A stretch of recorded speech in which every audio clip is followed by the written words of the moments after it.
Hey, welcome to The Explainer. Today we're digging into a really powerful idea, one that could totally change how we think about natural resources. See, it's not just about what's in the ground, it's about the incredible web of jobs we can build on top of it. So, let's get into it. Just stop and think about that for a second.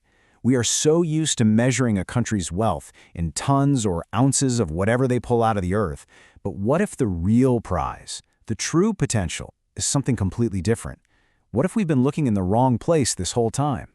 Well, this is where a concept called the guild model comes in and just flips the whole script. It's about a huge shift in thinking, moving away from just digging stuff up to actively growing a whole ecosystem of jobs that surrounds that one resource. So, what exactly is a guild ecosystem? It's actually a pretty simple idea, but it has massive implications. For any single resource, imagine this huge web of different skilled jobs that all spin out from it. It's not just about mining gold. It's the artists, the people in the refineries, the security experts, the museum curators, the whole world that comes after the raw material. And this slide just lays it out perfectly. The old way of thinking? It's all about extraction. Get it out of the ground, sell it, done. But the guild view is all about cultivation. It's about intentionally growing and nurturing this entire universe of jobs. It's the difference between just harvesting wild berries and actually planting an entire orchard. Okay, so that sounds great in theory, but what does it actually look like in the real world? Let's dive into some specific examples of these guilds and see this employment explosion in action. First up, let's talk about platinum. Now, when you hear platinum, you probably think of fancy jewelry or maybe some kind of investment bar, right? But its real muscle is in tech. It's hidden everywhere in the modern world, which makes it the perfect place to see a high-tech guild at work. And this is where it gets really cool. Just look at the sheer variety of jobs here. We're talking about everything from high-tech hydrogen technicians, people literally building the green economy, to master artisans crafting catalytic converters, all the way to precision machinists making life-saving medical devices. Every single one of these is a skilled career path, all built around one element. Okay, let's switch gears. Let's talk about manganese. Now, it's maybe not as glamorous as platinum, for sure, but man, it is an absolute workhorse of industry.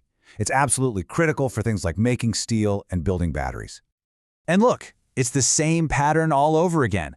Check out how many different directions this one resource goes. You've got people doing advanced battery assembly for electric vehicles, others blending special fertilizers for farms, and even folks turning industrial waste, slag, into sustainable building bricks. How cool is that? All right, so you might be thinking, okay, this works for industrial stuff, for new tech, but what about the classics? Let's take a look at the ultimate legacy resource, something we've been obsessed with for thousands of years: gold. And even here, with something we've been using for millennia, the guild ecosystem is just massive. Sure, you've got the jobs you'd expect, the jewelry artists and the folks working in the mints and refineries. But think bigger. Think about the museum curators who preserve priceless artifacts, or the highly trained vault technicians responsible for protecting billions in assets. It goes so much deeper than just a shiny metal.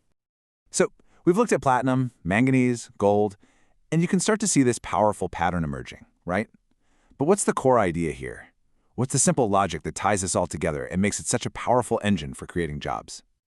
And here it is. This is the big aha moment. The formula is actually super simple. Guilds equal jobs at scale. This isn't just some abstract economic theory. It's a direct, hands-on playbook for creating a ton of jobs repeatedly. Now, it's important to note that these examples we've used are from South Africa, but the potential for this idea, it's way bigger than just one country. This is a vision for an entire continent that's just brimming with these resources. And this quote from the source material just says it all. Guilds are not just South African, they are African. Every country with these resources can build its own guild ecosystem. Think about it. This is basically a blueprint. It doesn't matter if we're talking about copper in Zambia, cobalt in the DRC, or bauxite in Guinea. Every single one of those nations has the raw ingredients to build its own powerful, job-creating guild. And that brings us to the final, really huge question. If countries start to shift their focus, if they stop just exporting raw stuff and start intentionally building these amazing job-filled guilds, could this be the blueprint for the continent's next great economic transformation? Is this the key? It's a huge thought. What do you think?